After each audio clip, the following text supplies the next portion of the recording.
Welcome to this very special edition of the KAJ Masterclass Live, the show which ensures that you profit from your time spent here with experts, either through their industry insights, information, or simply learning from them. And joining us live from Spain today is Reino Gevers, author, walker, consultant, and international speaker.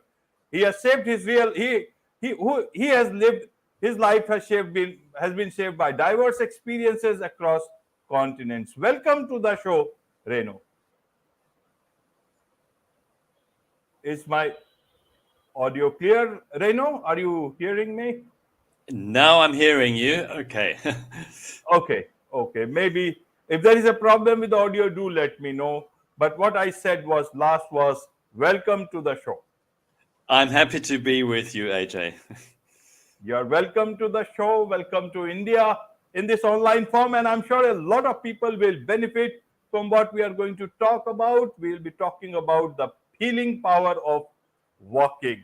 So, Reno, if I want to understand from you, you have walked, a long path in your life from being a journalist, now in Spain, born in South Africa, So I want to understand from journalism to a consultant to healing power of walking. Help us understand how did you start talking about the healing power of walking? When did you realize about it? When did you know that this is something you would like to tell the world? This is something which can bring a lot of benefit to the world. People thought only doctors tell about this. That okay, go and take a walk and it will help you. Well, it was basically one thing leading into another. Uh, in the mid 1990s, the whole media industry was going through this digital revolution when a lot of advertising moved from printed newspapers into digital media.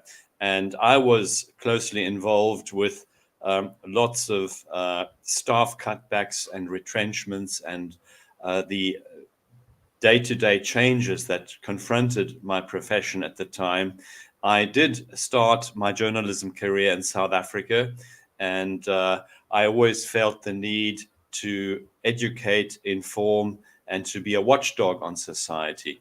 And I found that this was no longer possible in the media industry that had changed so rapidly.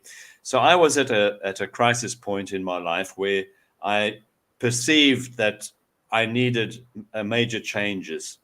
And a good friend of mine advised me to go for a walk on the famous pilgrimage route in northwestern Spain called the Camino de Santiago. This ancient route has been walked by pilgrims for centuries as a route of penance, mainly by Catholics in the Middle Ages. But today it's become a walk for people of all faiths and persuasions, a fast track course in self-development. And while doing my walks on the Camino, I did more than a dozen meanwhile, I came to the realization that I needed to change my whole perspective in life. So I left the media industry in 2010 and started my own consultancy business. And a lot of the input I put into my coaching and training business is the insights I gained while walking on the Camino. Right, right. You talk of deep walking and the path to self recovery, discovery, and self fulfillment through walking. So help us understand what is the connection. Was is deep walking different than normal walking? Are you talking about uh, the pilgrimage to Camino? Well, you have the walking for physical fitness when your doctor says, just take a walk to stay healthy, or you take your dog out for a walk. But deep walking is entirely different. And a lot of people who set out on a pilgrimage route do it as a physical endeavor. But if you walk on these ancient routes walked by pilgrims for centuries, these paths have a specific magic. And this is especially the case on the Camino de Santiago. While deep walking, you walk with a question.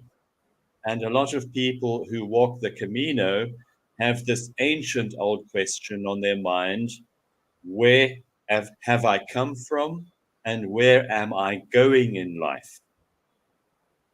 It's the question basically all religions are asking: where do I come from and where am I going?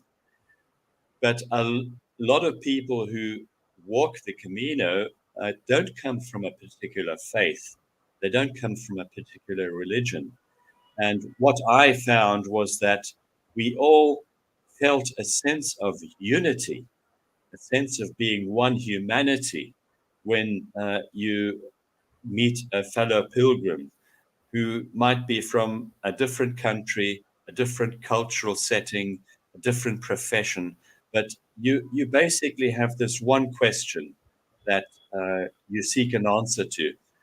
Sometimes people start a pilgrimage walk while going through a deep crisis in life, seeking an answer. They've had a close family member who's died.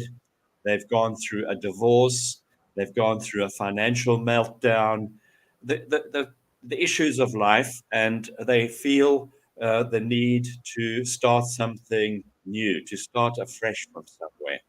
And for many people on the Camino, they've found answers. Sometimes while walking these 5.5 weeks, these over 800 kilometers, or the answer comes, like in my case at times, many weeks and months after walking the Camino. But the Right. seeds were sown while walking, while deep walking. Deep walking is uh, going deep within, something like a meditation, but a walking meditation. Right, right. Uh, this walking thing, in India also, there are so many pilgrimages. People walk, and this is one of the major things that a lot of Indians do undertake in their lives. Even in other religions, they do have this, and so I can relate to that. All these things, a lot of Indians can relate to this particular pilgrimage that anybody is taking in your part of the world. But in terms of about the Camino de Santiago pilgrimage, help, how would you simplify it? You have been a journalist for many years, so for you will be able to do it.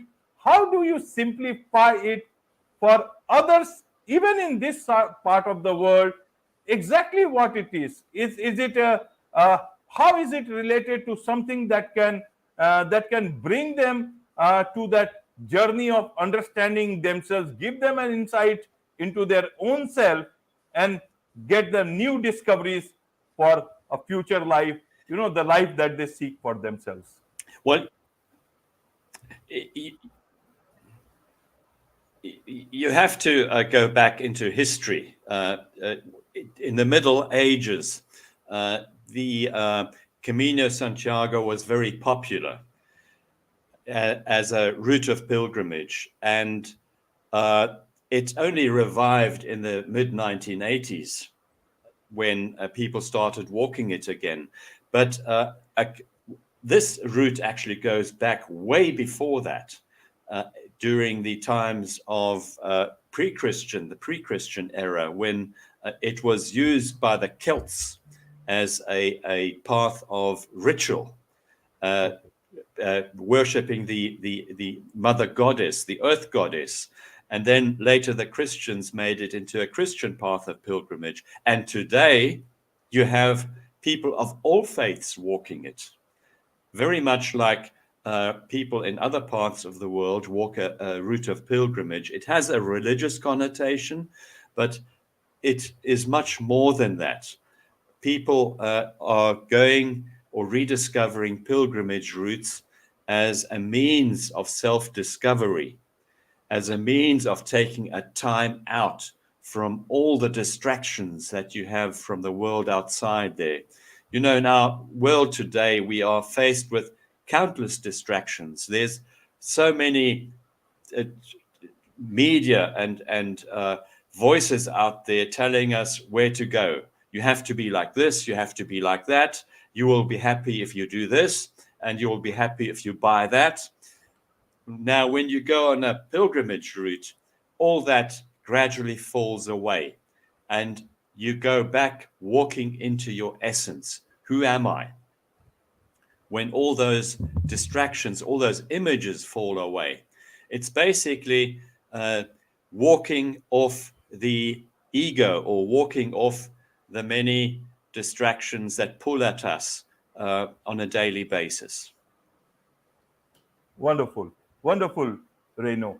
In terms of, you see, your work, your feet took to a lot of places, including the witnessing the fall of the Iron Curtain, and even South Africa's transition to democracy during the 90s. So both these events have very, very big significance in the history of our, in the history of humanity itself, because of the end of the Cold War, and in fact the reunification of Germany, and also in terms of the end of the apartheid. So I want to understand from you, what can uh, human beings learn about from those events, the way you have reported it, in terms of how can they take their feet to the right places and their mind to the right places, so that the walk towards the future of humanity is in a better shape. Help us understand in terms of as an individual, how do I deal with the present uh, infiltration of artificial intelligence, infiltration of social media into our lives, which has drawn us away from the real games, the real walks of life, because that is where you get deep insights and wisdom into everything. I want you to get the wisdom out of all the years that you have walked, talked, seen, and observed. Very good question, AJ. I actually did witness those two major events personally, and I covered other major events as a journalist. But what I would say is that we are at the cusp at the moment of major technological and social changes that will come in the next, let's say, 3 to 5 years. We will have major changes. And it's frightening a lot of people. A lot of people are going into fear. They stay in this house of fear. And what happens when you are in fear? You go into fanaticism. You find resource in ideology and in extremism. And this is the feeding ground for demagogues and extremists. And when you are in fear, you don't think logically. You are in freeze and fight mode. Now, the alternative, of course, is to choose the path of light and to be aware that our world is constantly in motion, constantly changing, and that this is part of the divine plan to constantly adapt and change to a changing world. We are in a constant state of evolution. The technological revolution on the one hand, but my hope is also on a consciousness level, where the different religions come together in understanding each other more, in tolerating each other, and then making a leap. And I would tell people who are in fear mode at the moment to find resource in their inner spirituality, to align with the vertical instead of the horizontal that is responsible for immediate gratification, the accumulation of things, whilst the vertical alignment is the alignment with your purpose, your divine purpose. And Right. if you are clear on that, if you are clear on your inner belief, then you won't have any fear, because there is one truth: we are all going to die. At some point, we are all going to die. It's what you make of your life until the day you die. And to have that feeling at the end of your days that you have accomplished your purpose. And one of the purposes of life is, in my opinion, to serve, to make the world a better place than it is now, to help strengthen the voices of tolerance, of reason, of love. That is where we need to go as a humanity.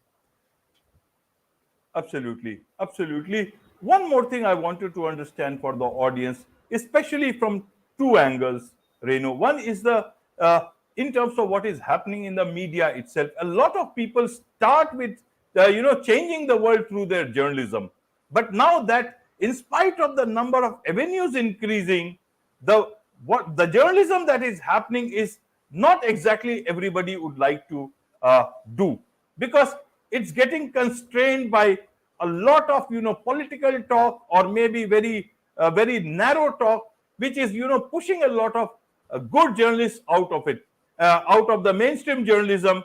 There are other avenues like Substack, so many other places, but that is still to become the mainstream journalism. You can say it's an alternative journalism, subscription based journalism, but mainstream journalism, whatever way people want to.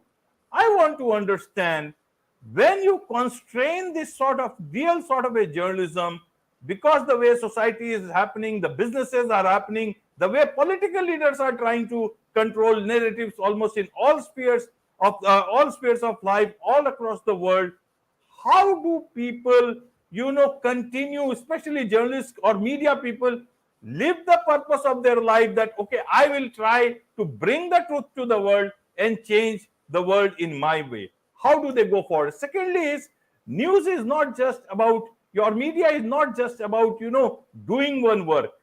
Your witnessing of the great moments of history was also about beyond the words that you wrote. It was passing on that legacy of what we did in the past, how we tried to take care of it, and that legacy has to be understood in the right manner by the coming generation, so that they can decide for themselves which path they want to take. In terms of general public, whatever they are consuming, it is very difficult to say whether they are consuming the things that are right. With artificial, you don't know it is about hallucination or it is about the truth. I want to understand, in that perspective, your insights into what is the best way to live the purpose as a journalist, as a media person, and as an individual, as a young person who's just starting his life out. How do they look at life? How do they take the good walk of life and walk the straight path? You're addressing many issues there. Now, mainstream media, as you know, focuses mainly on the negative. It witnesses what is happening in the worst places of the world, and ideally, we should be educating and informing in an objective way. But the focus, the emphasis is on the negative. And the more negativity you consume, the more negative you become as a human. It's what you feed your mind with that is so important. So I would tell listeners, choose what you hear and listen to. Choose those media that elevate your consciousness, that elevate your mind, that elevate and expand your consciousness, instead of choosing media that feed your mind with poison, the poison of negativity, of hate, of anxiety, of fear. And a lot of the mainstream media cultivate fear, because guess what? The more fear you have, the more anxious you are, the more drama you have, the higher your advertising revenue, the more listeners you get. This is the unfortunate part of it. These are profit-orientated enterprises. And we need to cultivate the other side of humanity that goes into the positivity aspect. Now, I'm not saying ignore the bad things in the world. These things are happening. Wars, climate change, all that is happening. It's a reality.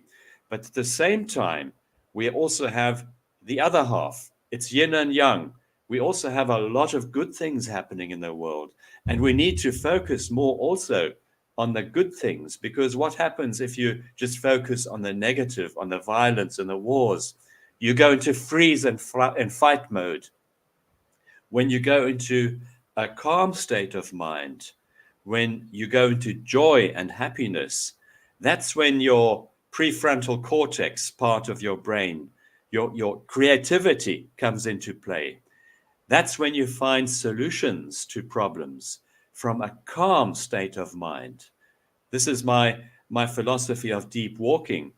When you find your rhythm, your calm state of mind, you find clarity, you find solutions to problems. Absolutely, absolutely, Reno. You find solutions to problem with a calm state of mind. There is much to learn about walk, about deep walk, about life, about everything else, how to walk towards the future, calmly, confidently. And this is just one podcast episode. There are many podcast episodes that they can listen, because you have got a podcast, Living to Be. Help us understand about, tell our audience about your podcast, so that they can listen more of you, understand more of you, and walk with you a bit more than what they are doing today. Yes, thank you. Right. So tell us about your podcast. Yeah, a Living to Be is about people who have faced adversity in their life. I like to interview people who've overcome those flat on the ground moments and used those flat on the ground moments, those dark days in their life, to dig deep into their consciousness and to learn the lessons, and then to move on to create something new, to recreate themselves using adversity as a lesson in life. And I've interviewed so many people who've gone through enormous challenges, who've gone through addiction, who've gone through loss of loved ones, who've gone through life-threatening disease and overcome those obstacles and raised their consciousness in serving humanity on different levels. Absolutely, absolutely. And you have written 2 books also on the Camino. Help us understand, so that people get hold of those books and learn a bit more. Yes, you can find me on the social media: Facebook, LinkedIn, Instagram, and of course on my website, www.reinogevers.com. I have all the information out there, and feel free to reach out. Absolutely, absolutely. With this, it's a wrap on this very special edition of the KAJ Masterclass Live. Thank you so much indeed for joining us. Thank you very much, AJ.